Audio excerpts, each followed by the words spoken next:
আজকে আমরা চিংড়ি মাছ ছাড়াবো, দেখতে পাচ্ছেন। প্রথমে আমরা কি করব, এটাকে এইভাবে প্রেস করব, করলে এর খোলাটা এইভাবে বেরিয়ে যাবে। তারপরে একটা ছুরির সাহায্যে বাদবাকিগুলোকে আমি খোলাগুলোকে ছাড়িয়ে নেব। এবারে মাথাটাকে আপনারা রাখতেও পারেন, না রাখতেও পারবেন। এইভাবে প্রেস করলেই মাথাটা অটোমেটিকলি খুলে যাবে।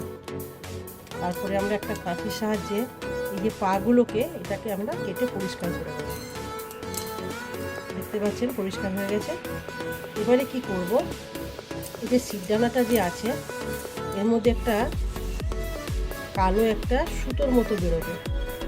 এই যে দেখতে পাচ্ছেন, এই যে এইটা না বার করলে চিংড়ি মাছটা খেলে পেটে যন্ত্রণা করে। এটাকে বার করা খুবই দরকার। দেখতেই পাচ্ছেন এই যে এটাকে বার করে ফেলতে হবে। আমাদের হয়ে গেল চিংড়ি পরিষ্কার করা। এইভাবে আপনারা পরিষ্কার করতে পারবেন। আবারও একটা দেখিয়ে দিচ্ছি। প্রথমে আমরা পায়ের দিকটা এইভাবে প্রেস করব, এই যে খোলা বেরিয়ে গেল। একটা ছুরির সাহায্যে এইভাবে বাদবাকি খোলাটা আমরা এইভাবে বার করে নেব। মাথাটা এখানটায়, এই যে মাথাটা এখানে এইভাবে প্রেস করলেই মাথার খোলাটা বেরিয়ে যাবে। করে নিয়ে এই যে পাগুলো আছে দেখতে বাজে লাগে, আমরা কি করব, কাঁচি দিয়ে এটাকে এইভাবে কেটে দেব। কেটে দিলে পরিষ্কার হয়ে গেল।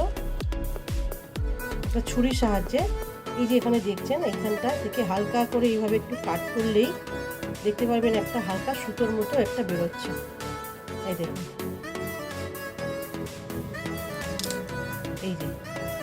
এই যে সুতোটা, এই সুতোটা না বার করলে, এই যে সুতোটা না বার করলে পেট ব্যথা করে। ধরুন আপনাদেরকে পুরোটা আমি ক্লিন করে দেখাচ্ছি। দেখুন আমাদের পরিষ্কার করে চিংড়ি মাছ ধোয়া হয়ে গেছে। আজকের জন্য এতটাই। দেখা হবে নতুন এক ভিডিওর সাথে। সুস্থ থাকুন, ভালো থাকুন। Thanks for watching.